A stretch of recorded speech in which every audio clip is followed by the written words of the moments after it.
ES Cinder, a remix of Dark Souls 3 by Rotaka. Folks, you know what song. You know what song that is. No, you know what that song means. Yeah, that Okay. was ES Cinder by Rotaka. Yeah, no kidding, right? Well, I just Anyway, announced it. hi.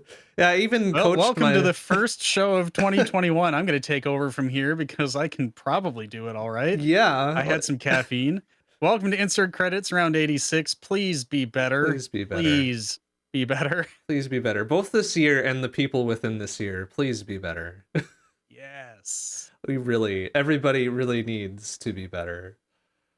Oh man, I'm so disappointed though in that intro because I even coached myself in my head before, like 30 seconds before time. I was like, don't say good evening, friendos. This isn't Quest for Semi Glory. This is Insert Credits, and I still managed to flub it. So that's a real good start for tonight, isn't it? But to say though, I mean, like everybody listening, our friendos. Just That saying. is true. Like, yeah, the friendos is universal. Absolutely. Please, everybody, be better and also be friendos. Yep, there you go. Oh well, welcome Hello everybody. there. I am MrBond. And I'm Tormod. Welcome to Insert Credits, first show of 2021, which is great. I think this year has started fairly well. 2020 left us with an extremely low bar. And that's, Pretty sure that one was buried. Yeah, quite an understatement, honestly. But I'm glad we're back here for 2021. Insert Credits, of course, is our monthly podcast here. We talk about video games. We divide it typically into 3 segments. First, we talk about some news, what's been going on around the world, legal, financial releases, weird court cases, anything to do with video games, really. We talk about hardware, software, all of that sort of thing. Then we take a little bit of a break for some music, some tunes, give our voices a little rest and to listen to some cool stuff. Then we dive into what we've been playing recently over the past month or so since last show. Then more tunes, because we got rest the pipes a little bit. And then we get into the final segment of the show. We talk about some ad hoc design. We pick some stuff and we build games around it, just live, on air, unedited mostly. Depending on how long we've waited until the end to figure it out, we're like, I'm not calling you out, Tormod, at all. Like, I'm guilty of it 100% too. I think we both take rather large liberties with the stuff that we make, depending on how close to showtime it is. So that's always really fun. That makes things very goofy and wild and wacky and it's turned out some really good stuff, and I'm really proud of us for all of that. So. Hey, like if we have any extra time at the end of the show, you want to attempt something that's truly ad hoc? That depends on us having time at the end of the show. You know how we We'll like see. to ramble. We'll see. I have a plan if we should have time. I see. Okay, well, very good. Then let us tentatively say yes, because we're good at kind of flying by the seat of our pants here.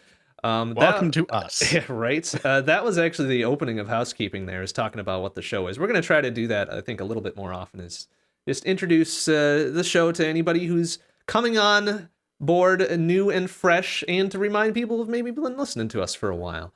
This is, of course, monthly. We have it available usually on YouTube after the fact. I know I'm several episodes behind again. Have you hit 2020 yet? Yes. Okay. I have hit 2020. I think like 9 months of 2020. I have yet to catch up on. Hey, but I mean, that's not bad. It isn't bad. And I'm gonna catch up on it soon. I promise. But we usually have the recordings on YouTube for multimedia purposes. Obviously, we're doing it live on Twitch right now. Hello. We also have the audio only stream. So hello to people who are using the audio only stream. And we have full recordings of all of that on the website for Insert Credits. 0hour-productions.net /Q equals podcasts.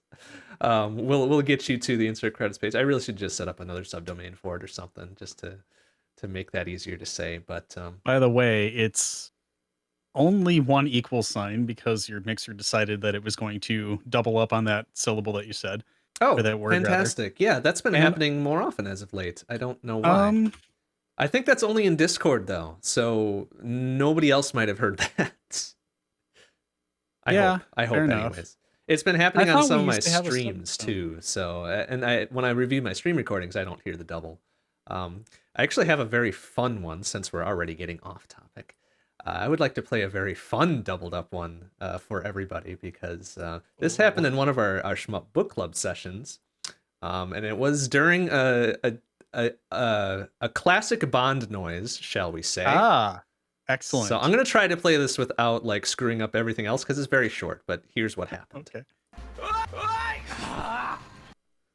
I don't know if you heard that because you're over Discord audio, but No. the rest of the audience did. So I'll share with that with you later. You'll get a solid chuckle out of it. Oh, good. I'm Um, looking forward to it. yeah, it's really good. It's like one of my best works, so I'm happy about it. So anyways, yeah. So housekeeping. Our next show we've got lined up for February, February 12th, I believe, was the lineup from last time for round Survey 87. says. Yes, that is correct. Okay, and that still looks good on both of our ends, I believe. And then we I'm did. considering You wanna move it? suggesting moving it to the week after if we can make the trip up. Okay. All right. Let's put that on pending then, since we're still a Yeah, it's little bit probably gonna out. be one of those 2 weeks. Okay, We'll let y'all so know. either the 12th or the 19th. The 12th for now, and then if it changes to the 19th, we'll get the word out on that. I believe we also have. Did we not? I thought we did round 87 as well, but maybe we didn't. That Or was 80, round 88. 87. Excuse me. Math is very difficult. No, I Um, don't see anything in there for round 88. I do But not again, you have either. the choice of the 12th or the 19th. That's right, because February is precisely 4 weeks long.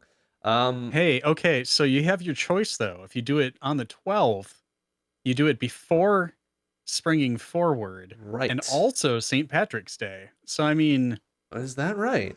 yeah, St. Patrick's Day is on the 17th and the Oh. DST starts on the 14th. Oh, okay. I was looking at the 12th and like that's not St. Patrick's Day. The 17th is. No. I'm saying Um, you either choose to do the show before or after right, St. right, Patrick's right. Day. How about we call it the 12th for now? Because that seems Oh like yeah. a fairly reasonable thing. Cool. I'll remember to fill that in later so we don't get all the keyboard hullabaloo going. Yeah. And then for 89, that would be April. Looks like 16th would be pretty good. That's pretty much dead center of the month, huh? Yeah, we're going to be celebrating tax day. Oh, yeah, that's true too. The day before, the 15th. Okay, well, many celebrations abound then. That will be 89 for April. And I think we Sounds can great. stop there. Yeah. Putting like 2 or 3 out is good. Any more than that, and we're going to forget, and it's going to sneak up on us, and we're going to be like, ah, shit, we got the next one. Yeah, coming up I'm real soon." good at forgetting what month I'm in, Well, what year I'm in. I think everyone will be forgiven their temporal blindness because we are still in the month of March. So for another few days at least. What is this, March like 327th by now? I don't know. I don't know. I just call this the 13th month of 2020. Yeah, but- lousy smarch. Yeah. Woof. Yeah, something about weather. Yeah. Yep. Okay, well, I think that that settles us for housekeeping. We can get to some actual video game related stuff. Around the world, some news related items. This one came up. First one I've got came up shortly after our previous show. 16th of December, in fact, I believe it was either a day or two after. I don't know if we talked about the first part of this at all, but do you recall a game named Devotion?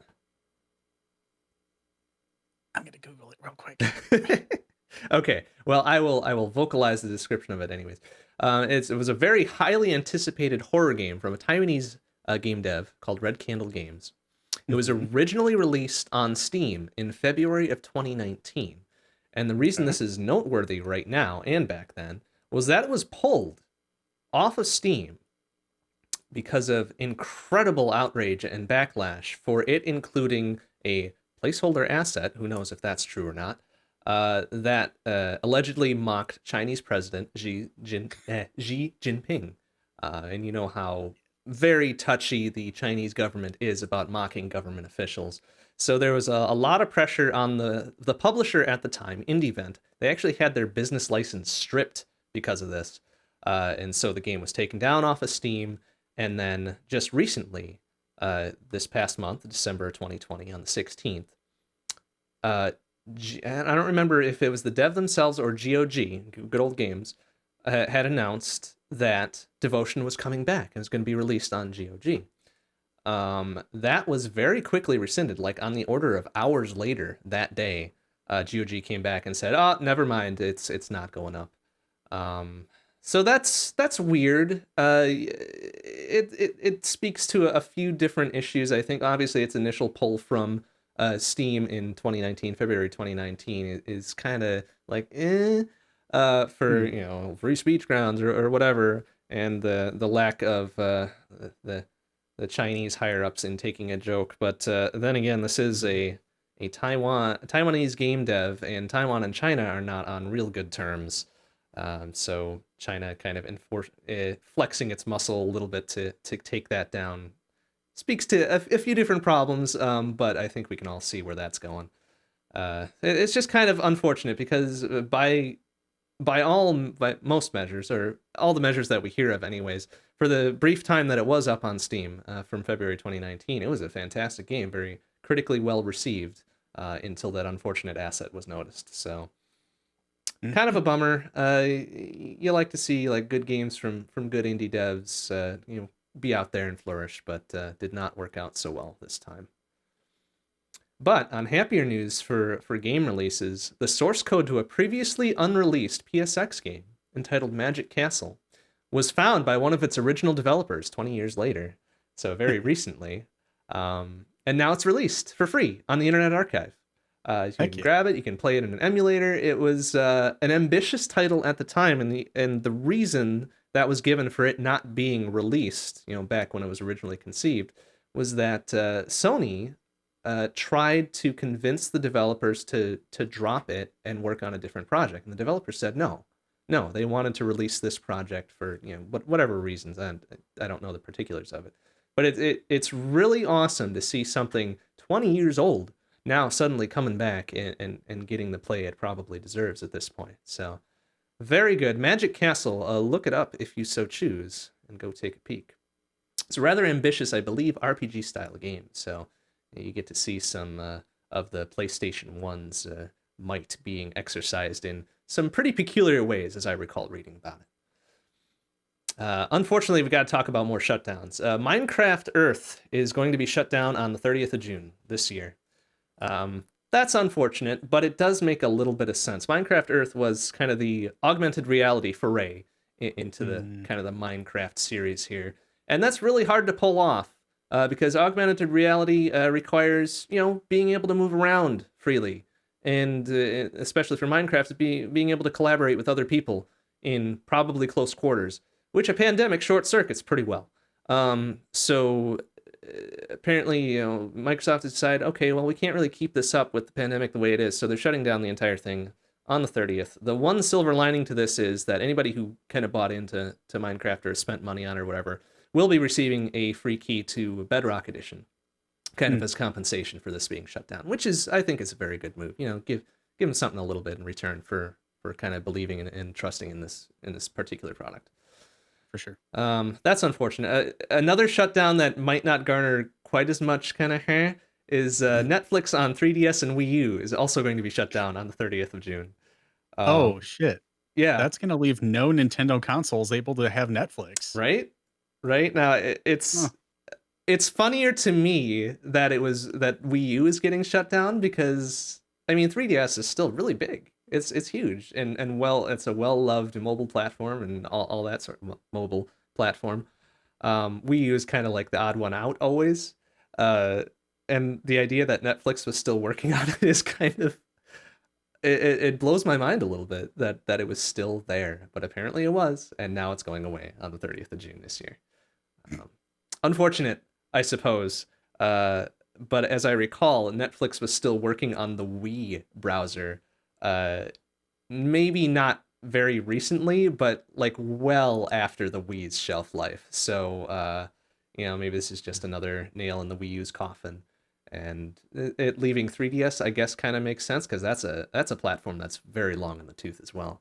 Over Yeah, I don't countless even remember the revisions. resolution of the top screen, but it's not great. I I don't even know if it's 480p. No, it's not 480p. I think it might have hit 240 or some other like really non-standard resolution, but Uh-huh, yeah, it uh-huh. wasn't great. But consider how tiny it is physically, and even holding it directly up to your face, it's probably not bad.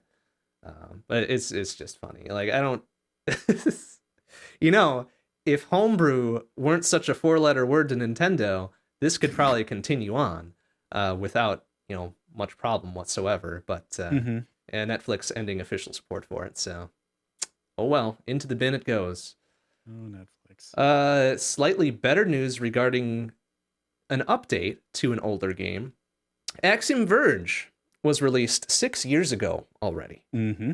And it was released to critical and commercial success, which is great because it's an indie game. Everybody loves it. It's a very fresh take on the Metroidvania formula. It recently, as of I believe this week, got a free content update, and it added an official randomizer mode. Hell yeah. Hell yeah, indeed! 6 years after release, and it gets an official randomizer. Hmm. That's wild. There's not a whole lot of games out there with official randomizer modes. The only one that actually comes to mind is Bloodstained: Ritual of the Night, Hmm.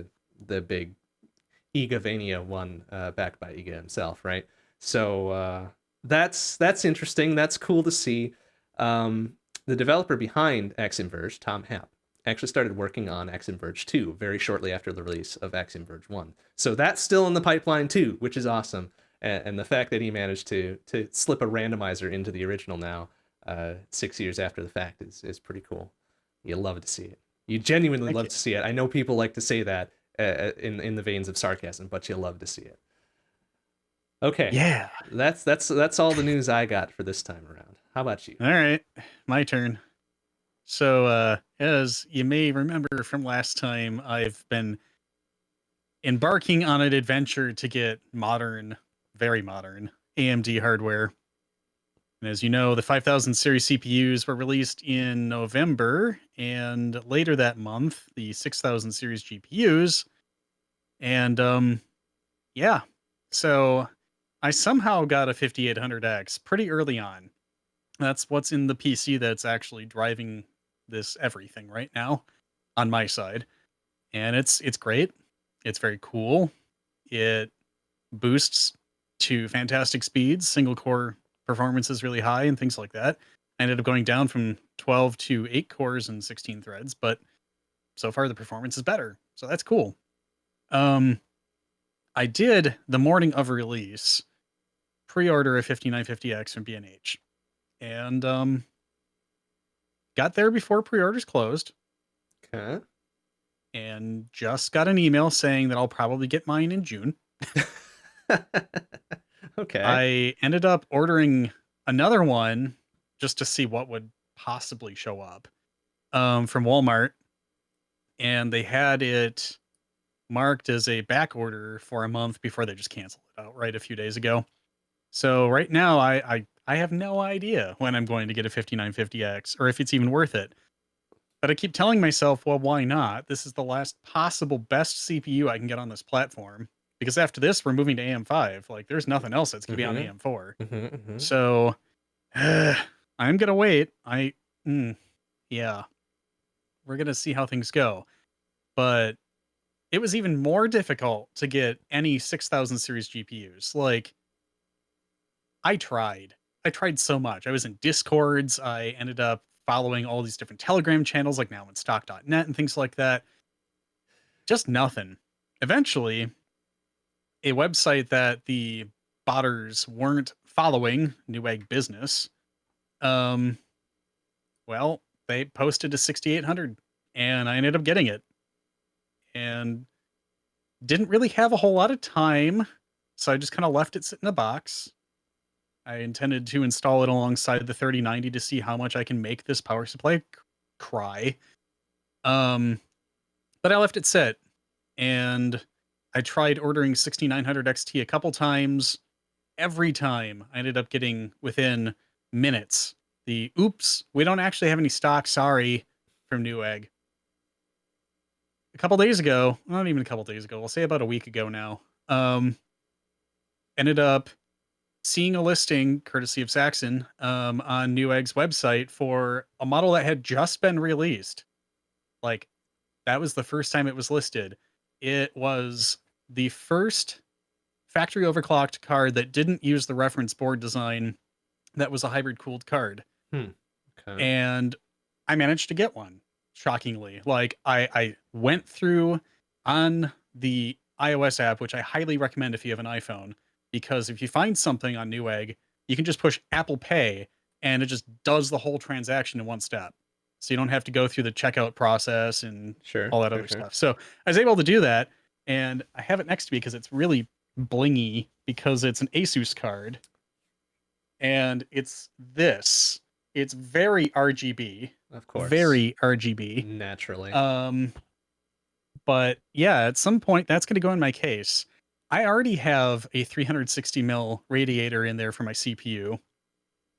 This comes with a 240 mil radiator for the GPU that's already built in. I had a second 360 mil radiator going to a 2080 Ti, so this should fit, but I have a 1000 watt 80 plus titanium power supply, and I'm kind of curious what's going to happen here. I think you'll be fine. So, That has plenty you of do? overhead to it. Yeah. Okay, Yeah. fair enough. Um, I'm just kind of waiting for Mac OS Big Sur, the latest release, to officially support the 6000 series cards. And at that point, yep, it's going to go in the box. I already found a buyer for the 6800. I'm good to go on that front. So, hey, yay. Um, but I totally was not expecting to be able to get something because all of the bots, all the time, they have not let up at all on either the CPUs or the GPUs. It's ridiculous. So kudos to those who are able to get an order through on any website for any of those products. You're probably the ones who actually want to use it instead of, selling it for 3 times the value. Right. Yeah. Ugh. The Nvidia side of things, at least on their GPUs, they just had their little CES thing going on, and the Mhm. announcement was that, yeah, quarter 1 is not looking so good for supply. And this is quarter 1, according to Nvidia's quarter 1, which I believe goes through April. So May at the earliest, maybe, if you're Mhm. looking for the green team GPUs. So I guess I'll be waiting until then. Mm. Yeah, I mean, a friend of mine somehow like just waltzed onto Newegg and ordered a 3080 one day last week, and I was just like, "How? How did you do this by The accident?" very correct timing, apparently. Yeah, apparently, like, fine, good on you. Congrats. You get a good pat on the head for that one. So, yeah, I mean, 3080 is like the big card right now because it's a lot less expensive than the 3090. And of course, the TI variants were announced and whatnot, but I don't know. Price for performance right now, the 3080 still appears to be, what people want the most. So, good job. Um, but speaking of CES, I pretty much only focused on the very few things that I just cared about outright. I haven't had a whole lot of time to go back through and read everything yet. There's a lot of really cool stuff that was announced this year. AMD's Mobile 3000, or excuse me, AMD's Mobile 5000 CPUs. I'm so many numbers here. Were announced, and they're already becoming available in machines. Like a bunch of current models with the stuff that had Zen 2 stuff in it now just has drop-in replacements for Zen 3, and they're going out right now. So it's Oof. immediate availability. Wow. So that's a thing. And suddenly, with this new model iteration, NVIDIA 3000 series mobile GPUs are in there now too. So that's a thing. So you can get a gaming laptop with a mobile 3080, a mobile 5900H, and just tear through anything.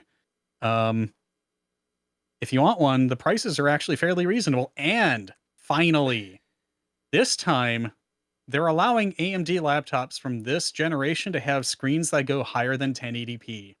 Why that was a thing for the 4000 series, I don't know. But now you can go up to QHD. And I'm sure there's going to be other stuff announced, but 2560 by 1440 is a hell of a lot better than 1920 by 1080. So I'm excited for that. Lenovo just dropped their entire product line. HP has a bunch of stuff coming out. Electronics also has new models that they just announced, as well as refreshes for the current models. So yeah, that stuff's happening. So apparently AMD got some stuff moving and they're putting stuff out there right away. So, kudos on them for that at the very least. Get some more desktop CPUs. Um, Please, anyhow, actually. Yes. what's that? Please get some more desktop CPUs. Yeah, exactly. Do you have anything else from CES that you wanted to call out? No, I just barely skimmed the results of CES because a lot of the stuff that I look at gets buried in all the wacky garbage that I'm not really interested in. So it's Fair just like, enough. well, all right, I know the news lines of CPUs and whatever are coming, so I'll filter through that later. But Yeah, for sure. I'm excuse me, I might be in the running for some sort of mobile device, whether that be notebook or whatever, in the near future. But Hmm. we'll have to wait for later this year probably. So CES announcements are great. I Mm-hmm. might even consider the AMD line of mobile processors too. Usually I've been an Intel dude through and through, Mm-hmm. but considering they've been getting their ass kicked in desktop, mobile probably isn't too much of a stretch either. Oh yeah. I mean, the price against Intel for similarly spec'd out machines, roughly the same, but you get so much more out of the CPU. Mm-hmm, mm-hmm. Now, the trade-off there though is usually you get less GPU and things like that, but that doesn't appear to be the case now in this generation because finally manufacturers are like, "Oh, okay, fine. We're actually making money on these now." So, that's kind of my I don't know, conspiracy theory. It took them 2 generations of Ryzen laptops to be like, "Okay, fine." So, here we are. Lots of really nice designs. Prices are very reasonable. So, yeah, wait till mid-year, get those back to school sales and whatnot. Hell yeah. That's going to be a great time. Um, I really want to go through and look at more CES stuff. I moved back in September. Like the house that I had that we did the marathons at, I want to get a projector because I like having a big screen to play games on and stuff. Mm-hmm. Just haven't purchased one yet because a lot of the tech hasn't moved for like 2 or 3 years now, which is kind of weird. Unless you want 8K, which means unless you want to spend $40,000, no. That's a pass. Yeah, hard pass. So I'm kind of hoping that JVC and BenQ and all of those other brands have something for me to look at this time because I'm not looking to buy right away. But at least seeing some new tech and seeing what's out there would be really cool. So that's really the only other thing that I care about from CES. So we'll have to see how that goes. Another thing that happened last week, Awesome Games Done Quick. That was a fantastic event. Still utterly surprised to see so many people participating. The tech had some hiccups, but that was mostly because of internet outages and things like that. Twitch's website was hemorrhaging itself all over the place. It was embarrassing. It's hosted on AWS, Amazon. What the Yeah, fuck? it hasn't been a great start to 2020 for or 2020. Oh my god, 2021. For several large platforms, Gmail has been kind of bleeding uptime a lot. Uh huh. AWS and all these other services that depend on it, obviously. And it's just like, okay, well, this better improve. So I'm actually kind of curious. Like, does Twitch have an SLA with AWS That's cross a divisional stuff? very good question. Because I mean, they're Um, separate business entities. So like, eh? yeah, yeah, but I don't know. Well, first of all, for folks not in the know, Twitch is owned by Amazon, as is Yeah. AWS. So the idea that there would be like some cross business contention here amuses me a lot. Um, but yeah, I don't know. That's a good question. I was thinking about things like that. I was just kind of like, okay, so imagine if Microsoft's, I already forget the name of it, streaming service was still live, Mixer. and Mixer, yes, and Azure was having shit the pants issues. Like, oh no, our 5 nines isn't there anymore. But I mean, like, who do you hold accountable? Like, I don't know. You gotta move it over to a different availability zone. Yeah, whatever. And enough of that. Awesome Games Done Quick is how I got into this topic. Right. So that event began on Saturday the 2nd and ended in the wee morning hours of the 10th, which is this last Sunday. Um, didn't raise as much money as the year before, but the year before was the highest amount that they ever had raised. And still, they managed, with everything else going on, with people not getting their income, with donations going down because people obviously have to support their families and whatnot, Right. they still raised $2,762,252.03. Ooh, that 3 cents really puts it over. I know, right? 3 whole pennies there. But, like, Wow. damn, I'm That's really impressed. Um, it's really interesting, though, I believe, and I could be wrong, that this event was the fastest, um, I guess, time to get to $1,000,000. I believe I that's wanna say correct. that it Yeah. happened by Monday or Tuesday. So, that was really fun to Wild. see. Lots of great runs, lots of absolutely hilarious things going on, like a runner dumping a bag of Doritos on his face in the middle of a run because it was relevant to the run, and it was really fucking funny. Go back and Oh watch boy. the Turok run because it was a thing. Okay. Um, Doritos, triangles, polygons. Okay. uh-huh, Yeah, I get it. uh-huh. I get it. Yeah, exactly. So, the re-released, remastered version on, I believe it was a PC run, was very entertaining. And there was a ton of other stuff too. So go to or gamesdonequick.com/schedule. You can see what the past event schedule was. Go back, watch some VODs. They're starting to trickle out onto YouTube. Obviously, everything is available on Twitch right away. So yeah, it was a really fun event. Didn't have any of the like super big games that they would traditionally have, but like, hey, it's pretty cool. So wow. Um, I remember seeing on one of the other sites that I peruse for news and stuff. I remember one of the articles being reported on was about one of the world records set at Games Done Quick.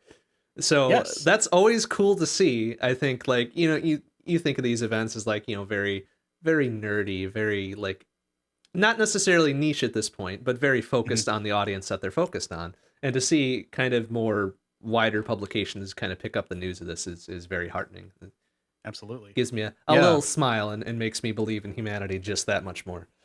Now, this was the first GDQ to have 2 world record runs in a row. Back to back. That's right. It was. Yeah, yeah, yeah. I can't remember the first game, but there was a mobile version of Sonic 2, I think? Sounds right. Yeah, there was an Android version of Sonic 2 that the runner ended up getting world record in that, and I cannot remember what the game was that was before that. But there's a ton of things to watch. Go back, watch them. You'll find It's free something you like. entertainment. Yeah, it's Exactly. no stretch to think like even if you're not into games a whole heck of a lot, or even if you're not into speedrunning games or whatever, there's always something cool to see. And they've especially since they've had to do online because pandemic stuff and whatever, they've been a lot more open about accepting like not strictly speedruns, which is great. I'm like I like speedruns myself. It's cool to watch and whatever, but I'm always more interested in kind of the weirdo one-off runs like Yep. high skill runs or score runs or the weird like the really weird niche speed runs like all map completion or some garbage like that, right? That's always cool to see because there's only You so many know, times one can see like a Super Metroid any percent and be like, yeah, okay, all right, we get it. so this is tangentially related. I ended up watching how the low percent speed run of Twilight Princess is the longest category because by definition low percent is, beating the game completely with as few items as possible. Right? Yeah. And it was discovered and there was a great video on this posted on YouTube. I think it was yesterday or the day before. Um where you get an item in Twilight Princess. Link's animation enters an idle loop. And it was found that this idle loop is 1 frame short. 1 frame. Wait. And it pushes Link back ever so slightly if you're lined up in the right way. And they found ways to clip through doors and whatnot so they can just completely skip getting keys and things like that. So the speed run for this is like 27 hours long. Just by idling And in place to yes, clip through things. Oh my goodness. yeah. So it's really funny. The video, I'm just gonna go find it because it's in my YouTube suggestions again. But I'm gonna link it in chat because it was really funny. Let's see here. Twilight Princess low percent video. Let's see here. Yes. It's called, oh, it was 1 month ago. Never mind. The title of the video is The Speed Run Where Link Stares at Rupees for 17 hours. Maybe I was wrong by 10 hours there, but let's see here. I'm going to copy that into chat right now because it was a really great watch. And if you want to watch really zany stuff, like here you go. There's a great example of it. So yeah, lots of speedrunning stuff. Go learn a game. It's fun.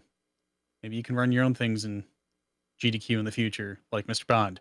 Yeah, you never know. Might go from saying a few months before, "Hey, that'd be really great to get this into GDQ," and then actually doing it. That's pretty cool. Yeah, That's a good feel. and it was great to see you do that. It was great to be on the couch. I want to do more things like that in the future. So anyway, I'm rambling. Let's move on. So everyone got super, super hype for the new Pokemon Snap, which is literally called new Pokemon Oh, Snap. they didn't call it like "Oh Snap" or something. I'm sorry. No, no, they went for the Apple branding for the new iPad Ah, for I Gen 3 see. or whatever the hell it was. But in any case, rambling. New Pokemon Snap had a different release date recently announced. It is now going to be releasing on the 30th of April. So you can get all hyped for that. There's a ton more information, more gameplay videos, all sorts of things. The region that this is set in is the Lentil region. And I can only imagine that's one, a pun on lens, but two, there's got to be something stupid with beans. There Yeah, has to so be. that's where my mind went right away. Like lens makes a lot more sense, but I Uh went huh. to lentils and like, oh, okay, well, it's weird, quirky. Yeah. So this is Lental. So I'm sure it has lens, but also beans and also other silly, terrible puns. So enjoy that. It's going to be a thing. It's only going to be out in another 3.5 months. So prepare yourselves. And I'm going to wrap up on some somber news, unfortunately. Um, if you are familiar with CTWC, it's the Classic Tetris World Championship. Hmm. Lots of ridiculously talented players and skilled players, and all of these new metas that keep being found to just obliterate competition within just mere events of each other. Um, One particular name has become almost household. His name is Jonas Neubauer. Unfortunately, he had a medical emergency on the 4th of January and passed away at age 39. But he was an incredible force in that community, very positive, very friendly, very out to try to get as many people into playing the game as possible because, hey, I'm this random dude that picked up Tetris and I got really good at it and you can do that too. So, a guy with a really great attitude leaves behind a fantastic legacy. Um, just wanted to call that out, give him some props. And yeah, CTWC runs on essentially NES Tetris. All sorts of weird things are happening with NES Tetris, and people are like, hey, let's make a speed run out of not rotating at all and seeing how many lines you can get. How long does it take you to get 10 lines with not rotating? And I'm just kind of like, this is a thing, but okay. So there's a lot of interesting things going on with NES Tetris, but yeah. It's kind of wild to me to see like even like older members of such a community. Like 39 is pretty old for like gaming and speed running and high skill because well your reactions degrade, Mhm. your your mechanicals degrade too at some point Uh-huh. because Uh-huh. the last meta I remember for OG Tetris NES Tetris was hyper tapping. It still And is. is it still a thing? Okay. Yeah, it's still a thing. And I remember the people taking those tournaments, by and large were extremely young, like Mhm. mid to late teens. And Yes, and that and continues to be a trend. right. And so you see people like, mid late 30s, early 40s or whatever still participating in these things and winning and Mhm. being really super good at it. It's like, wow, that's very impressive.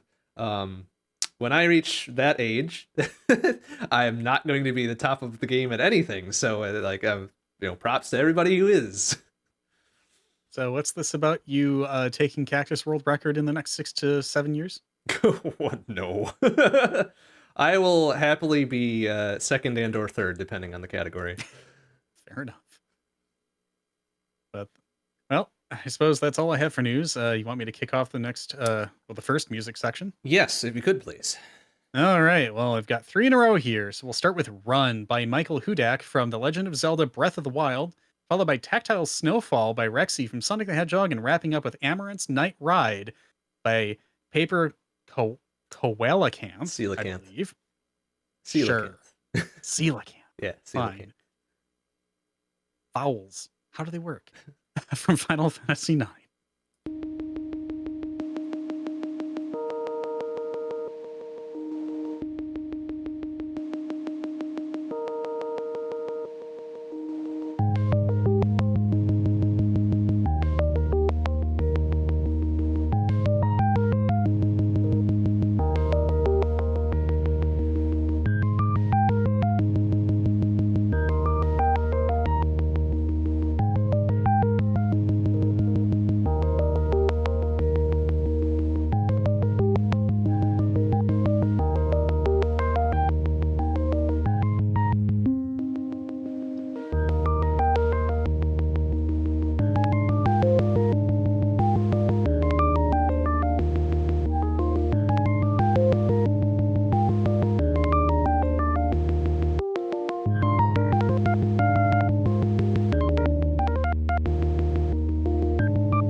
Okay, I think we forgot this in our little opening intro, and we'll get better at it as we polish that up a bit. But any tunes you hear us play are all freely available at Overclock Remix, ocremix.org. If you're watching live or watching the multimedia recording later on, you'll always see when we're playing music a little tiny banner above us that says the song, where it's from, and who remixed it. So feel free to grab those at your leisure, even if you're not really into video games or video game music as a whole. You really should be, by the way.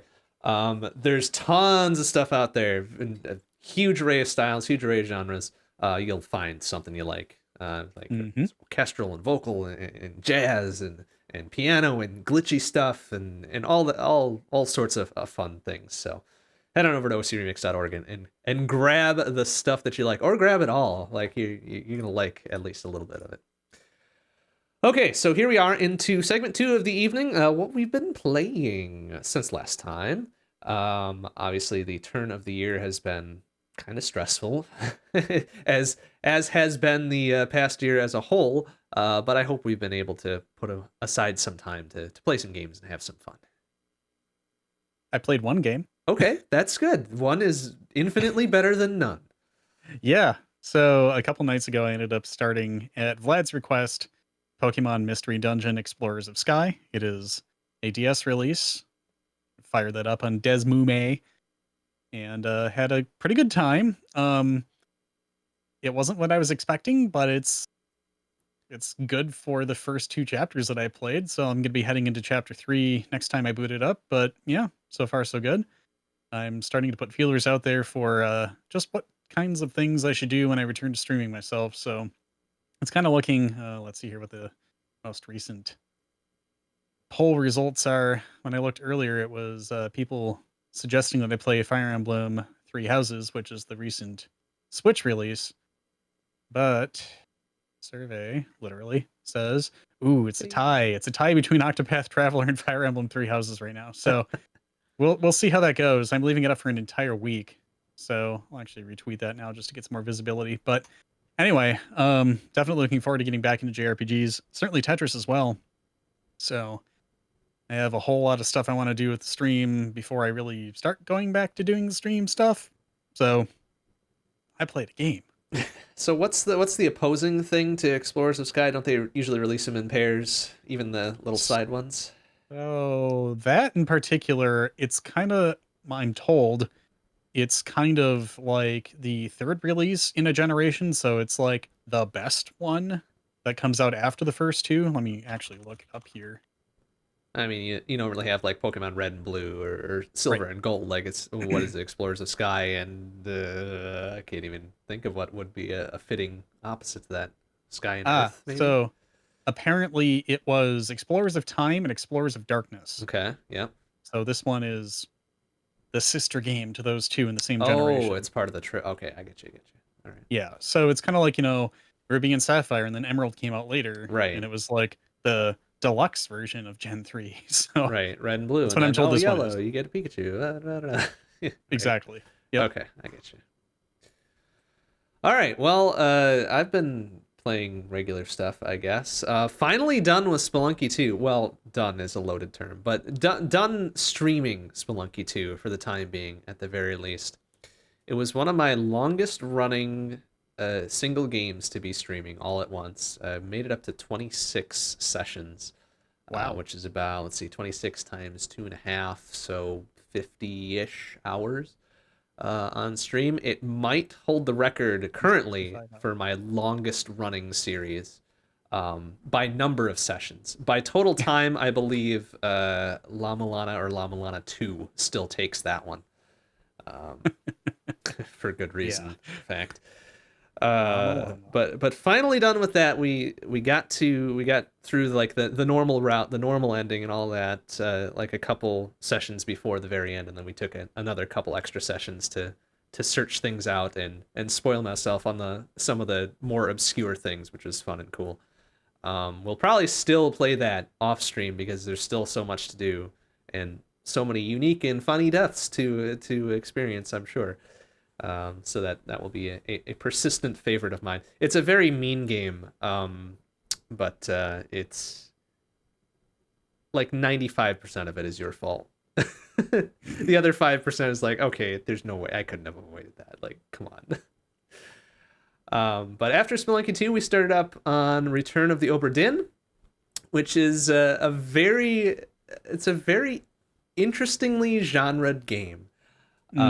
This is the second game made by Lucas Pope, whose first game was Papers, Please, very critically and commercially acclaimed back when it released. And Return of the Obra Dinn, I believe, was also very well released or well received on its release.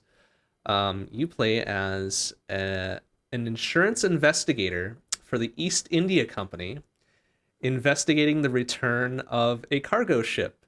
And I believe it's set in like 1793, I believe is the year.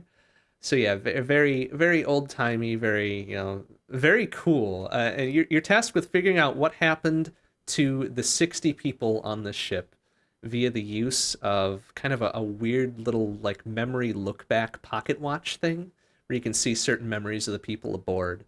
And then there's a couple murders that happen. It runs into some storms. There's a kraken that they face off against. There's these weird mermaid things that attack them and all this. So you're tasked to find out like what happened to all these 60 people, how did they die, who killed them, etc., and then report back to your bosses. So I'm about almost a halfway through. I've got 24 of the 60 solved right now.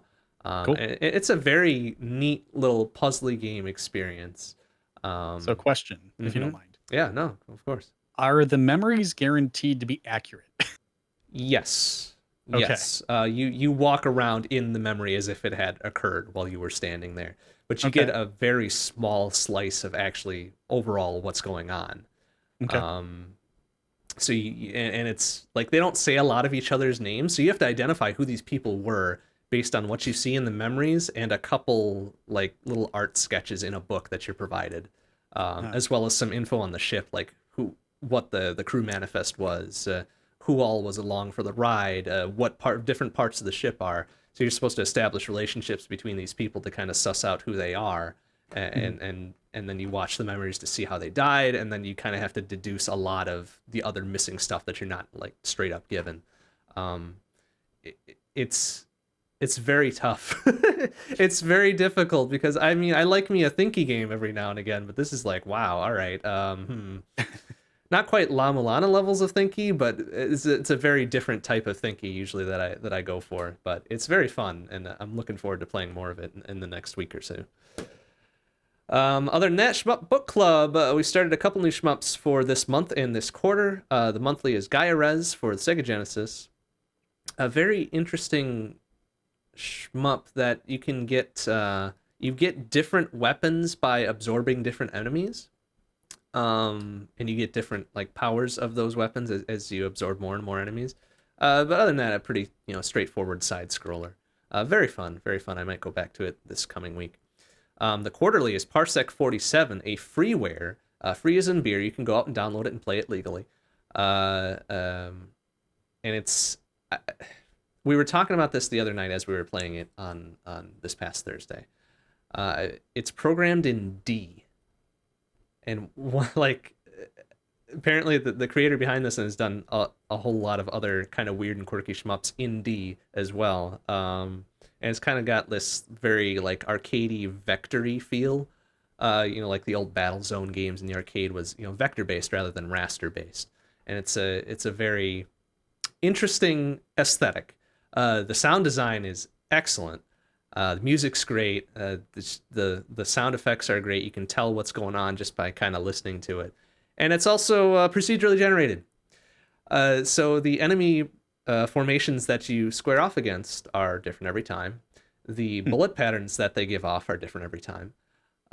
So it's not necessarily fair sometimes. Like you can go up against stuff that there's no conceivable way you could dodge it. And you just gotta roll with it. But it's a very fun game. It's very fun, very quick. Usually, a mediocre run, even for some scrub like me, takes like 5 minutes or so. So you can pick up and play it for a bit, restart, get a halfway decent run, and keep going, and it's not too bad. Very hectic. Definitely wears on the old ticker the more you play, but it's very fun. Is there any sort of RNG manipulation you can do to get something that's more deterministic? I don't think so. Okay. There very well might be, but it's a little niche, so it's like I don't think there's been enough eyeballs and time pointed towards it to figure out an RNG manipulation. There very well could be, but it's kind of the charm of the game. It's like, well, yeah, you kind of under the basic premise of it is to survive whatever's thrown at you. You don't plan out routes. You don't manipulate things. You don't milk things for score necessarily. You have to see what's coming at you and react to it quickly and effectively. Otherwise, whatever, you're done. I was also curious about the D programming languages, which is apparently found at dlang.org. Interesting syntax. It's very C-like, Naturally, but yeah. apparently it can do some sort of hooks at least into the operating system. Curious. Huh. Yeah, it's just wild. Like I had very vaguely heard of D before, but then now to see something like this built in D is very interesting. Yeah, there's some allegedly big names in this list of large companies that use it for projects internal to them. So cool. I mean, this is literally the first I'd heard of it because I mean, like C and R, but not D. So we're gonna have a U in there to make crud. Well, never know. So D is a language that exists, and there are shmups built in it. Certainly not a thing I would have anticipated learning this week, but 2021 being interesting at the very least. Mm-hmm. So outside of normal streams and SBC, I'm playing some more LTTP randos.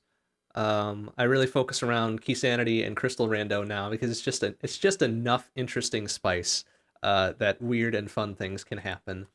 The most recent last weekend that I played, the lamp was in Ganon's Tower Big Chest. Okay. That sucked. That was not good.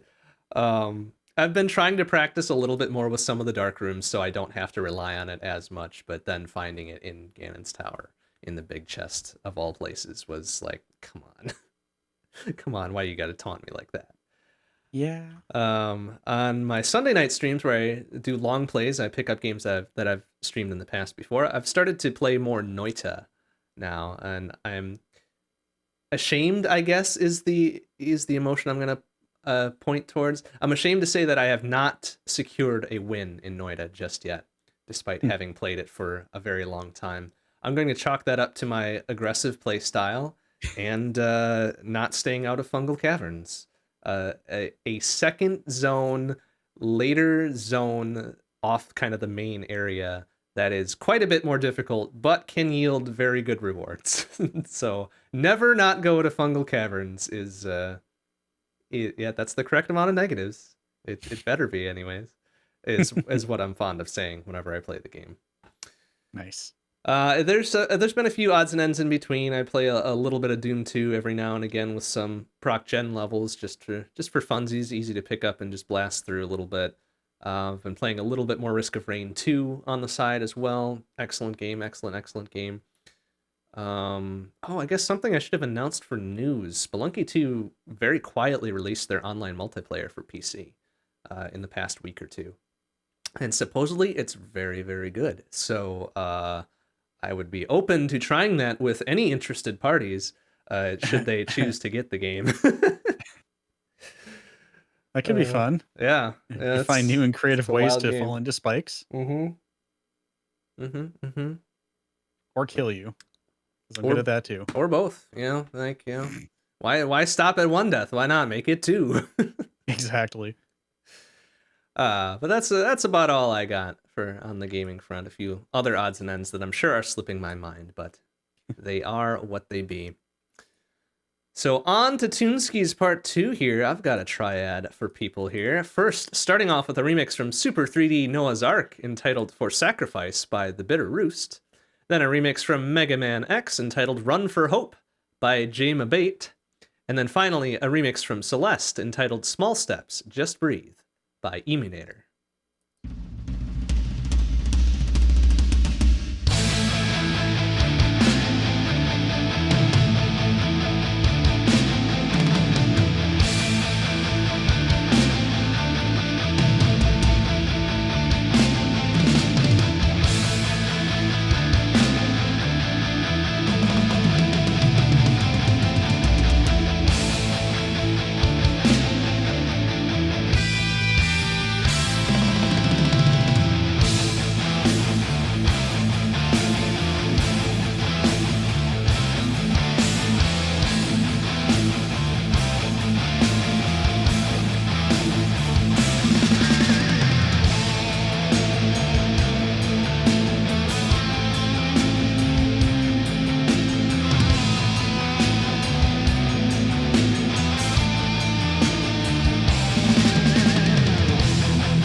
All right, now we come to the final segment of the show, some ad hoc design.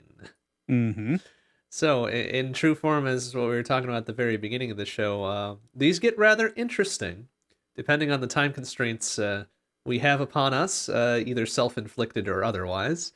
Shall we flip a coin to see who goes first, unless either one of us wants to volunteer? I'll take heads. All right, I'll take tails. Tails. All right. I flipped a coin in for my head, by the way. Yeah, well, I saw that. Yeah, right. Okay. All right, so I've been watching a lot of Mega Man speedruns recently, and almost all of them, well, pretty much any Mega Man game has a boss rush to it, where after you go through each stage, you fight the bosses at the end of each stage, and then after that you do, the Wily stages or whatever, and then at some point there, you do a boss rush where you fight each boss one after another, without any kind of, well, with very minor refills in between. So I figured I'd pick up on the boss rush aspect of that and make this little tiny little thing here we got going on. So I'm going to call this a reverse boss rush, where instead of you playing as the hero or the protagonist or whatever, you play as the bosses. So you get to select which boss the hero is going to face in sequence. So say there's 8 of them, you get to pick 1, 2, 3, 4, 5, 6, whatever. And your job as the boss is to defeat the hero. You never will.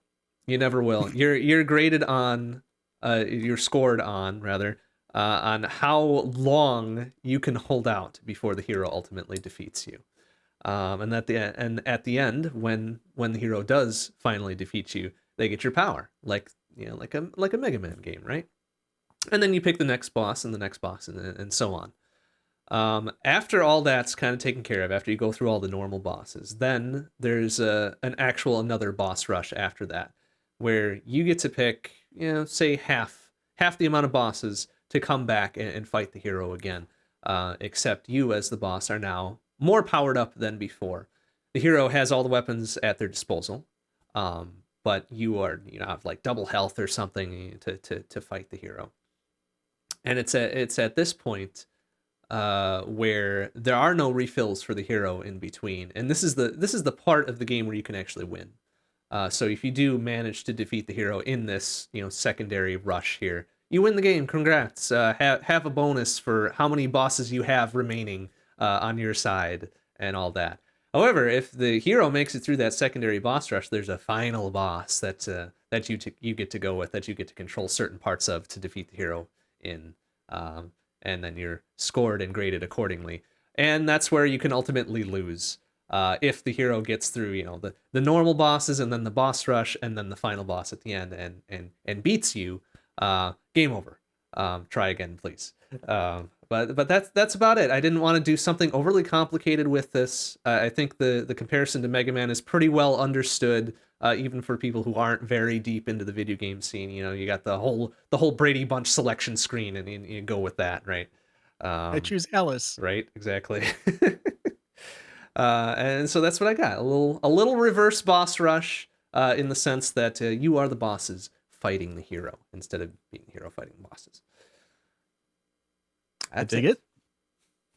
So, curious about the end boss. Now, I see that you can kind of formulate which things happen in which phases. Now, can you also custom build your bosses before you start the boss rush? Like, can you be like, hey, out of these powers, I want to select this thing and maybe this immunity or something like that. I don't know.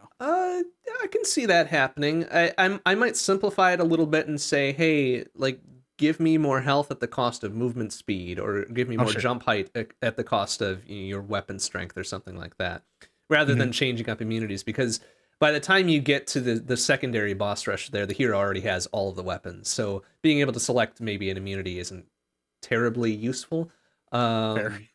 Unless you go a double immunity or something and hope to drain the weapon that they've got entirely in one fight before they get to the next one. I can see that working out as well as a kind of another knob to fiddle with. Nice. That's really my only question, I guess. All right, cool. Well, I did an okay job explaining it then, despite there being you go. Sort of rushed. Get it? Boss rush. I'm sorry. Yeah, I got it before you pointed it out. Don't worry. I'm used to puns. Uh, All right. Well, my game then, and as has been tradition for the last several months now, I ended up rolling genres and themes for a game so that I could be constrained into coming up with creative ideas. Now, a lot of the times when I try to make things, be it music, writing, games in this case, um, I find it a lot easier to work within confines, work within bounds that are predetermined. So I wanted to find a place to do that, and I ended up finding this thing at baroque-creations.com/genre-generator. And it will roll its whatever RNG to suggest a combination of genres and a combination of themes. There could be between 1 and 4 of each, to my knowledge. And tonight's the genres were wagon adventure and racing sim. So that went together quite well. Unfortunately, the theme was topics, which is just like, hmm. what? Topics, you So I just say? kind of went places. So the name of the game this time is Appalachian Trailblazer Mountain Don't Mountain don't, huh? instead of Mountain Dew. Ah, I see. There you See, I go. was wondering if there was a missing comma in there to make it a command, but okay. Mountain Don't. Mountain don't. I mean, you'd probably be yelling that if you're going to fall off the side of a cliff, but that's for later. Okay. So, Okay, fair. um, when I first started thinking about this, I was thinking of it being a 1 to 4 player game. It's just going to be single player. You're basically going to be PvE the entire way there. Mhm. Input method controller. I suppose if you really wanted to play keyboard and mouse, I guess you could, but the use of an analog stick is probably going to be your best bet here. Um, Graphic style, CGA. Oh yeah, four Oh, color glory. exactly. Audio style is PC speaker, so whatever the hell we can do with that. Your point of view, of course, is third person. Now, the story. You're a badass mother hacker racing through Appalachia to claim the ultimate prize, all you can eat sushi. Do you have what it takes to navigate hairpin turns, blind corners, and the lack of guardrails? Race your horse and wagon across the Smoky Mountains and onward to Charlotte to claim your prize, but be warned, there are those who would end your race by any means possible. The hook in this game, you're navigating a horse and wagon hundreds of miles just to get sushi. All the while avoiding being forced off the road down a cliff, being crushed by falling rocks, blindsided by a sudden ice storm, or worse. Your inventory: horse, wagon, food that isn't sushi, clothing, and a horse turbo? Mechanics for this: you pilot your wagon balancing speed, accuracy, and awareness, using items and pit stops only when necessary.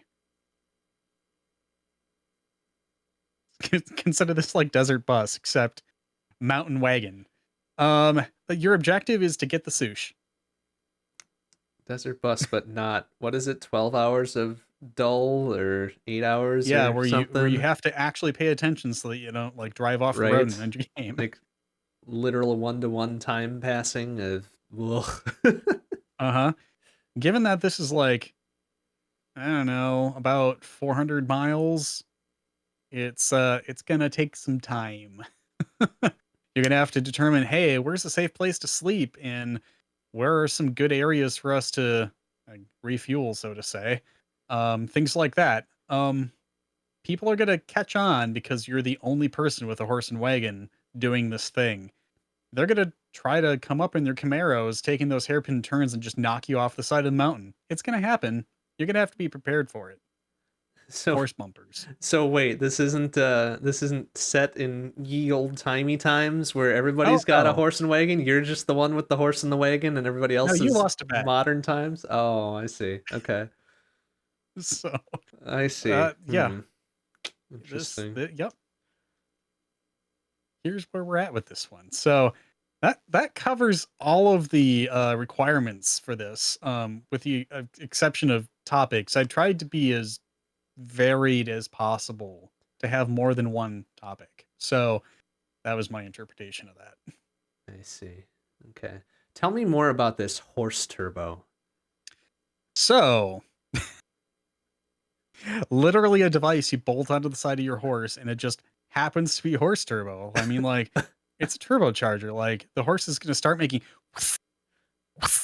noises and all that stuff as you go faster and the turbo engages. I mean, like, you know what a turbo is. Come on. I do, but usually it's indicated by little spurs or carrots above the horse or something. Usually with a yeah. I mean, you do get a fancy boost gauge. Okay, all right, that's a fair trade, I think. You're going to have to adjust your pounds of pressure versus, like, you don't want your horse to explode, that kind of thing. Yeah. So you have to maintain your horse torque at an appropriate Yeah, level, and pretty much. okay. Yeah, you got to tune your horse just right and adjust the suspension a little bit. You're going to get that ride height just right. Yeah, exactly. Dump some upgrade points into top speed and not just shocks. Yeah. Yeah, pretty much. Yeah. You got to get coilovers for this one, though. Right. It's starting to sound like no fart cans, though, because that's going to get real bad real fast. Oh, well, yeah, literal or otherwise, right? Starting to sound a little bit like horse off-road. I mean, there's an idea. Might file that one away for later. Right?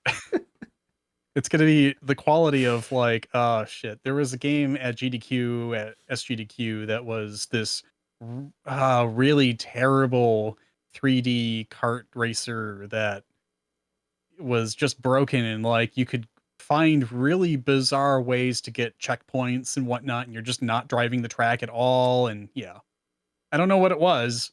I might be remembering things wrong. Were there animals involved? It wasn't that game. Okay, that was the one that was at the first Super Stigma Slam. Right, that was Super the Animal one. Racer. Yeah, that was the one that immediately came to mind. But yeah, no, it wasn't that game. But it was something else. But I don't know, something like that. But yeah, I can imagine just like ridiculous vehicles like horse and buggy, or I don't know, a tricycle or other random stuff, just like piloting like a vehicle and just being a thing that you're supposed to accept in a game like that. That would be funny. I would really like that. Yeah, that sounds almost like a little bit like, what is it, Totally Realistic Battle Simulator or something, with these various other like, you know, but racing, right? So yeah, I don't know, man. Like, okay, it's DGA with all of this random crap. Like, I want this thing to run on an Apple II. Like, let's make this happen. Phew, like Rad Racer meets Oregon Trail. Kind of. A little bit. Oh but, boy. You know, hey, you get random shit out of this, and that's what happens. Hey, yeah, this is what you get. You get what you pay for. Yeah, pretty much. And more. Now we're only just a hair over an hour and a half into the show. I want to roll the dice one more time. Okay, roll them dice. Roll them dice. All right, so let's get some audience participation should you choose to have bad ideas. Like mine, we're going to go through a title. We're going to obviously get genres and themes. We'll have to determine how many players, how they're going to play the game, things like that. So we're going to have to go through and actually really decide how terrible of an experience we want to have the players play this game. So I'm going to roll this here. I'm going to click this whole suggest a game for me button. You ready for this? Yeah. All right, tell me when. Go for it. Ooh. Oh no. Okay. This already doesn't sound good. All right. Your game has 3 genres and 2 themes. Okay. All right. Let's go ahead here. The genres are proc gen. All right, starting off good. Roguelike. All right. Got which my goes attention. real well together. Uh-huh. And point and click adventure. All right. Not too far off. No, this is actually pretty cool. All right. Are you ready for your themes? Then the themes. All right. We have 2 themes. The first is difficulty, which it's a roguelike. Naturally. So, I mean, come on. And the second is engines. Okay. So already in my head, I'm thinking of something that could be like vaguely Rube Goldberg-esque, sort of. Like you might have to solve puzzles creatively while trying not to die with the random crap you find in said dungeon or something like that. Okay, so I've got maybe a working title for you then. Oh, go ahead. Rube Goldberg's Fancy Engine Repair. Sure, why not? We'll go with it. Or I'm sorry, Fancy Engine Repair presented by Group Goldberg. What was that? Oh crap! You're gonna remember this immediately. What was the terrible golf game from Simpsons? Lee Carvalho's putting challenge. We're gonna have to have something that riffs on that. Okay, fair. So we gotta do that. Fair. Okay, well, obviously we got the genres and the themes already, right? Yeah. So I'm thinking. Oh, go ahead. I mean, I'm just going down your list of things here. Players, like one if it's point and click. I mean, I could say that it could turn into something that would be fun as couch co-op, but you really only have one person commanding the game. Local same screen co-op? Yeah, I would say so. Okay. All right. Or I can conceivably see this as being like a keep talking, nobody explodes thing as well. Like, yeah, honestly, trying to get your engine repair mechanics in a row here, and everybody else has the manual, but you don't, right? Sure. No, that sounds great. Wanda actually. X, Kite, A-N-E, like, I don't know what that means. That was actually a really solid addition because that turns it so much more into a cooperative thing. Okay. Yeah, this is gonna be legit. Okay, cool. Let's move on. So input method, I can see this being VR, you know? Keep talking, nobody explodes works really great in VR. I think this would too. Yeah, I mean, you'd probably want to have the person with the manual be able to see on just a non-VR screen what the person in VR is seeing. But yeah, no, I could see that. Just like because it by nature of being VR and you having a headset on, they would be unaware of the things that say all of the manuals that are sitting out around. So you wouldn't have to have somebody hide behind a couch at a marathon. Never had that happen. Hey, we did good with that. What are you talking about? we did. But yeah, let's make VR mandatory for this. You have to have a VR headset to play this game in single player mode. And if you want, with multiplayer mode, you'd be able to have an external display that would show what the person in VR is seeing so that they can interact. Yeah, yep, that's pretty great. I dig it. All right, good. I'm with this. All right, graphics style then. Like I'm for something that's VR based, like visual clarity is 100% key here. So I agree. I'm seeing like Pet the Pup at the Party level of fidelity here. Okay. Lots of very clean, flat colors. Not a whole lot to distract you from what you're doing. Make it real clear what's interactable, clickable, point and clickable, whatever, and what's not. Okay. I really dig it. Actually, on that, I was thinking of doing something that was almost Myst-like rather. Okay. So that, objects would kind of like light up when you can actually interact with them and things like that. In a 3D space. And yeah, I think that would actually work out because if you use the VR controllers, you can, move your perspective forward and back and side to side and all this other stuff. Yeah, that'd be cool. Okay. So that could be something like the design mode or some such before you actually get the thing going, maybe. I don't know. Could be a design phase and then an implementation phase. Okay. Yeah, I like that. Design phase plus implementation. We'll slap that under mechanics for now, I think, right? The project manager in me is crying a little bit. I mean, I deal with that stuff too, so I know exactly where you're coming from. Okay. All right. Well, let's jump back up then to audio style. Okay. I'm thinking as little distraction as possible. You want to be able to hear everybody yelling at you. Yeah. So like very minimal ambient.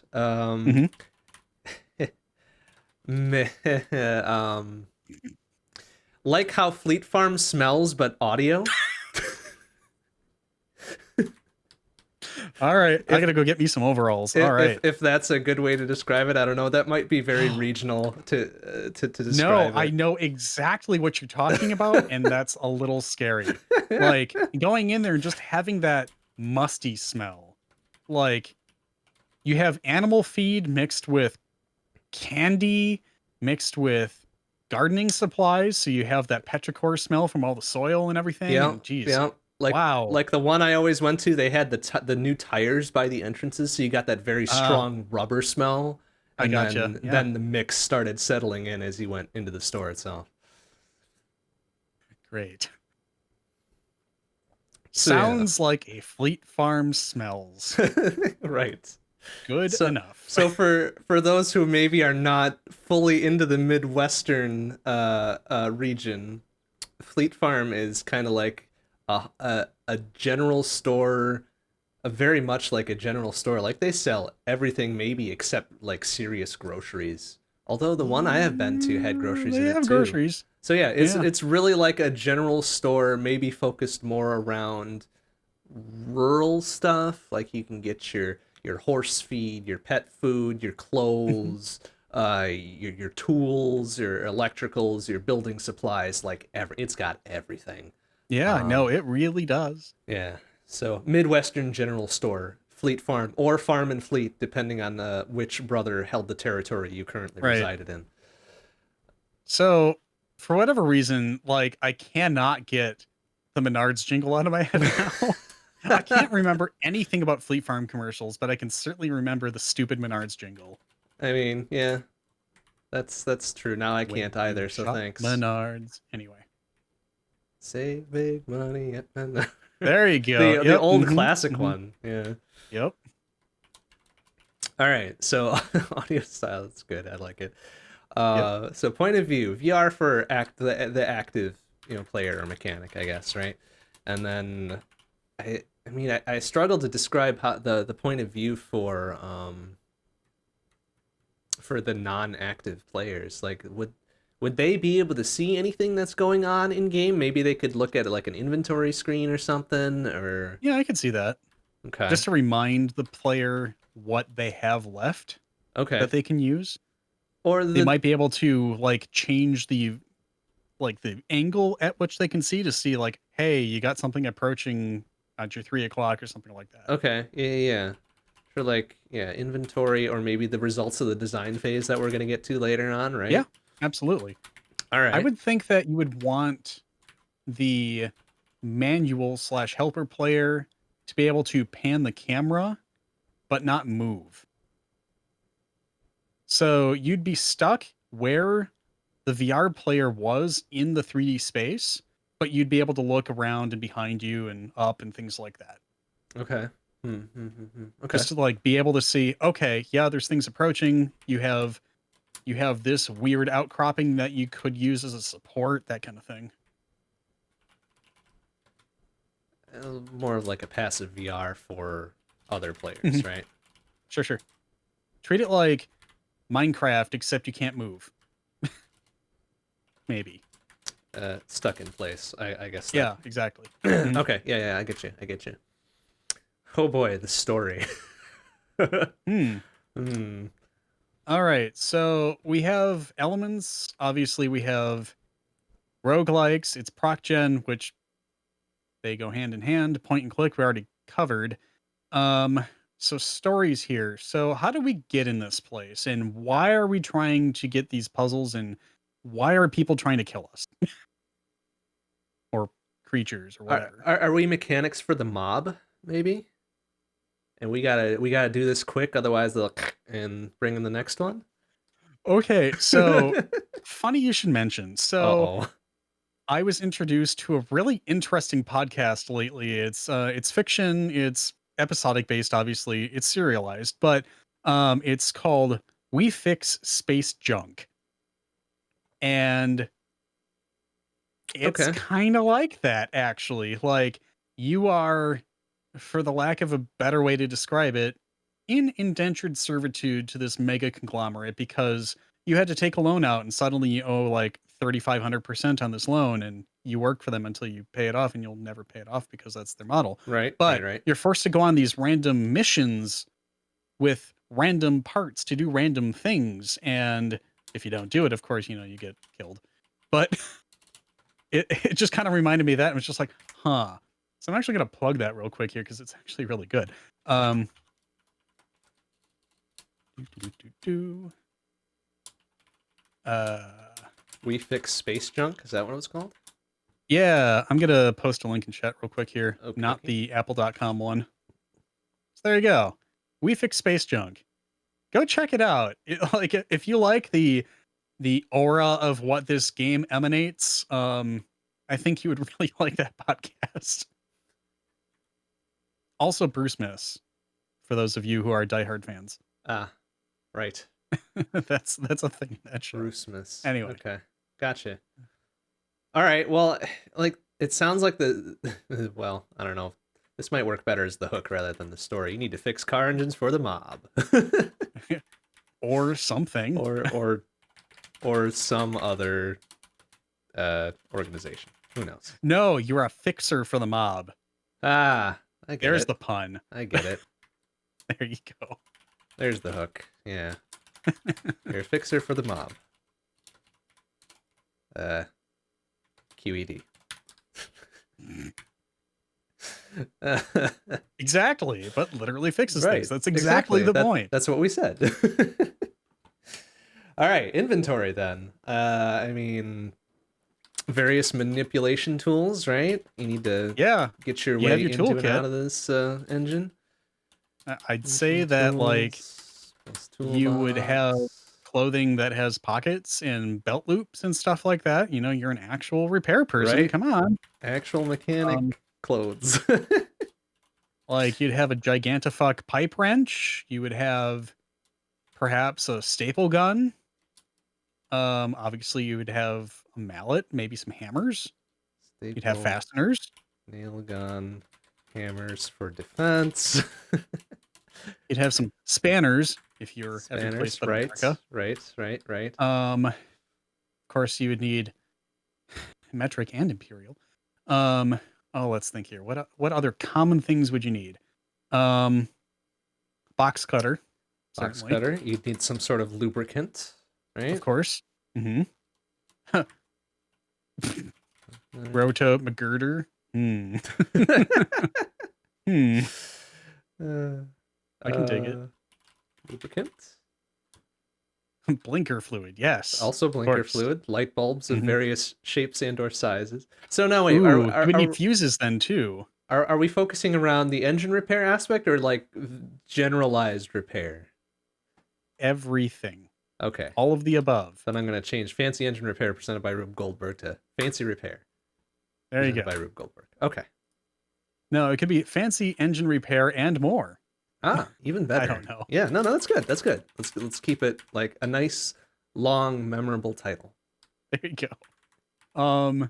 Spark plugs. Definitely need spark plugs and fuses. Gotta think what else. Ooh, a work light. Definitely doing one of those. Yeah. Probably a headlamp. Let's actually specify headlamp. Headlamp. So like one of those helmets with the lights in them. Uh-huh. Okay. Yeah. Well, hey, that could be your protective equipment then too. Okay. Obviously, armor, you need good. PPE. Yep. That's your armor.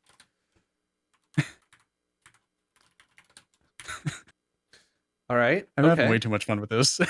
That's a good list of inventory. Like, is this going to be like Resident Evil 4 style of inventory management where you gotta shove shit? Do we need an attaché case? I hope not. I mean, actually, yes. We're gonna have a toolbox with multiple tiers on it, and you have to really decide what you want.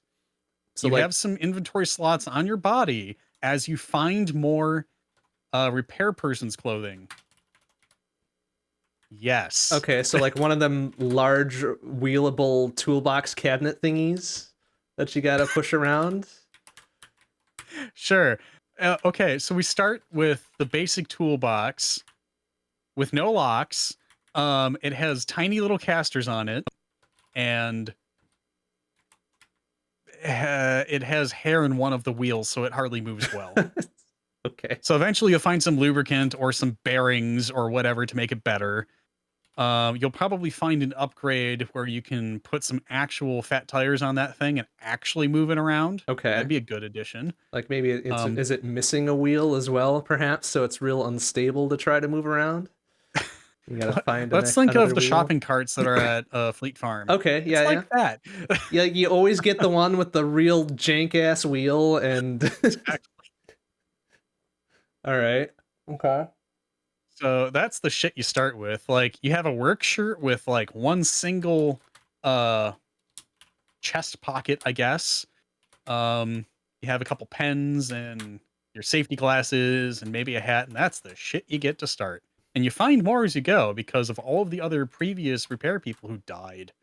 Okay, that's There, fair. There you go. there, There's your bones files. There's the roguelike right exactly. there. Okay. Oh shit. Yes, that's so good. Oh my god.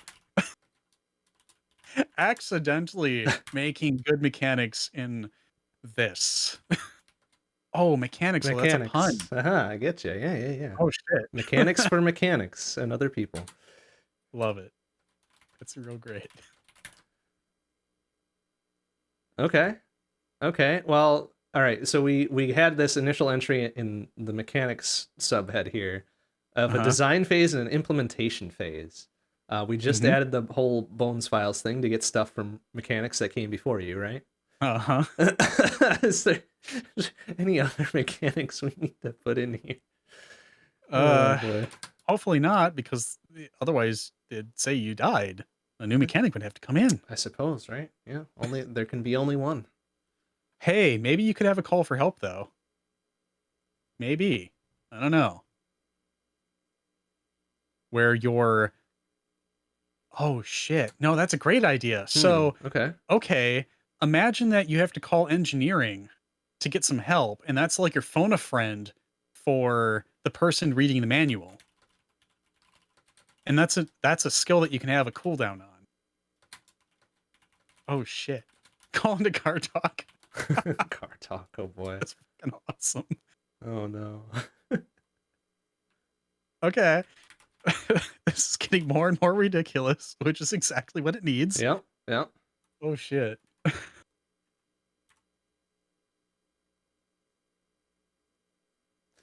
I see you Hmm. pondering. Yeah, I'm thinking about how mobile this is going to be. Like, do you actually have to go out into the world to pick shit up, or do you have it just like around your shop? I'm gonna guess that okay, so you spawn in a random tool shed or shop with a variety of different tools on the walls and sitting on the floor in various states of disrepair, and you get to choose what you take with you before you go. You have limited slots, and good luck. Okay, so you spawn in this random shutter building. You scavenge stuff from the area around you, but only a limited amount of whatever you can carry, right? Exactly. Of From the course. surrounding area. Okay. You're not superhuman. Come on. Right. Right. Right. Right. So is this pre? Oh, okay. So I'm sensing a little bit of a rewrite here then for design and implementation phase. Is this our design phase? Is kind of the spawn in and get your stuff? Um, I would call this the preparation phase. Okay. So it's almost turning it a little bit into like a tactical RPG. All A right. little bit, just a That's little bit. that's fine. I think that's fine. That's not precluded by our genres just yet. Right, right. So in this prep phase, then are your co-op partners, are they pointing stuff out to you, like to go look at it? Like I think that would work if this phase was time limited. Like you only have so Right. much time to look around and move around and get stuff. You better have like multiple Oh eyes shit. to help It's you. like supermarket sweep, except it's for tools. Yeah, there you go. Hey, I Okay. love it. Yeah, absolutely. The VR player would need to be directed where to go because the engineer who's helping them, we'll call it, obviously can look around, might have some advanced knowledge of things just because they are more experienced, that Right. kind of thing. Might be able to suggest some things to go along. Now you don't know what you're fixing before you go. Okay. That has to be a thing. So you have to prepare yourself for whatever it could be. So no knowledge of what is to be fixed. Exactly. Okay. Very good. Okay. So prep phase. Is Uh-huh. this going right to design phase? I'd say like story wise, like as soon as you're packed up and ready to go, you're like, I don't know, teleported into the entry hall for wherever the hell you were going Okay. or something. Was time? Okay. Okay. All right. Hmm. So when do you find out what you're fixing? On the ride there. On the ride there. Okay. And is the ride there, is that our design phase where you kind of get free collaboration with everybody in the room to kind of figure out a plan? Um, no, I would say that on the ride there is like it's an excuse to have loading time.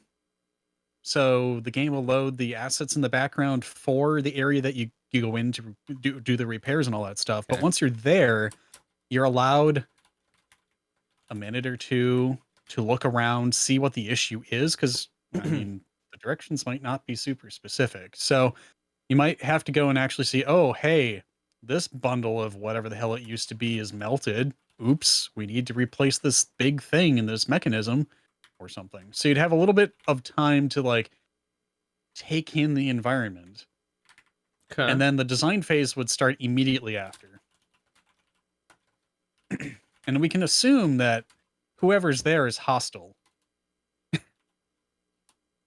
So you have to keep your guard up when you're trying to do all of this stuff. Yeah. Okay. Okay.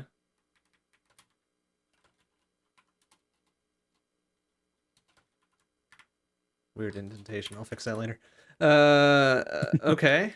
So after you this exploratory time, then you enter the design phase? Yeah, Okay. I would say so. And All this is the right. part where your helper engineer who is not with you needs to span the little GoPro around or whatever the hell is strapped to the head of the VR player. And, hey, watch out for a pipe wrench to the head at your 6 o'clock in about 10 meters or something. Like it's up Okay. to the engineer to both instruct the VR person on how to fix things, give them ideas, and also keep them safe. Okay. Let's keep active player safe and pass down instructions. Okay. Yep. All right. And I'd say like the phone a friend thing, that cooldown skill, that should pause the hostility in the environment. Like you might find yourself in a corner literally and you're being surrounded by stuff and you really need to fix this one thing and just get the fuck out of that corner. You could pause the time to have your phone a friend for your engineer to like really give you a thorough explanation on what to do, exactly how to fix it, and then jet out of there before, you get your brain smacked in or something. All right. Okay. Better, more thorough instructions. Let me phone a friend. Okay. Yep.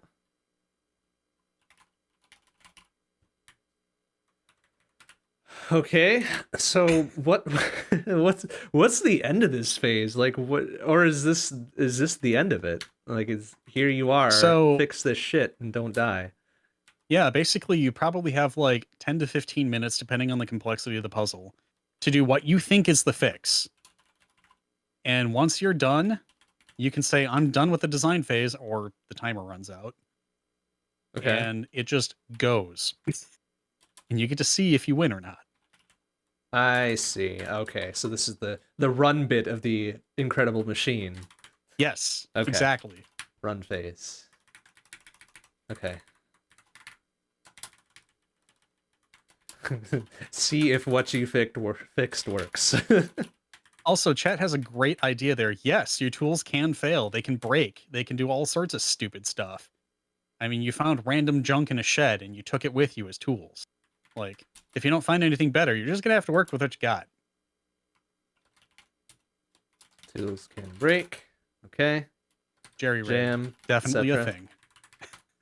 Yep. Yep. Yep. Yep. Yep. Yep. Yep. Yep. Yep. Yep. Yep. If it works, you win. Exactly. That's the win condition. Else, you die. Exactly. All right. Very good. I like those simple conditionals. All right. That's a pretty hefty mechanics section. It is. But I mean, like, I think it all really ties together well. It does. It does. We got the proc gen of the random start and the random shit to find and fix. Roguelike obviously is kind of built into that already. Point and click adventure. Mhm. We got the whole VR thing going on. Difficulty and engines. Well, yeah, and engines literally sometimes. Mhm. And difficulty. Well, yeah, it's gonna be rough. More people doesn't necessarily mean easier, as we've Nope. had a first-hand experience with Keep Talking Nobody Explodes. Exactly. And then I guess the final bit, the objective: fix the stuff given to you, or you're dead. That's it. Period. All right. I think we've done some good work here. Sorry, that was really funny. Can we fix it? No, Bob. Just sign the divorce papers. Oh. Woof. Oh. That's all I got for that. All right. Well, I don't think we need to expound upon that anymore, honestly. I think we've padded that enough, and it turned into something beautiful. I agree. I think out of the 3, this is the one that needs to be made. This is probably the strongest of all those 3. Yeah, you're not wrong. Like, I can see this being a quick seller because it's unique, but it calls on mechanics from other games that people really enjoy. Yeah, no, I could see this being a thing, like, actually good. I don't know. What do you think? I think it's great. Like this was a fun little exercise. Cool. Very much May in the have to do spirit of our ad hoc as it stands right now. So yeah. Exactly. Cool. Shall we call it? Very good. I think we will call it. Is there anything else we need to... Oh, I did look up one thing before that I want to share before we leave. So I was talking earlier about, well, this is my record for number of sessions versus total time played. So it does turn out that my Spelunky 2 run of 26 sessions is the most number of sessions I've done for a single game. The second being La Mulana 2 at 22.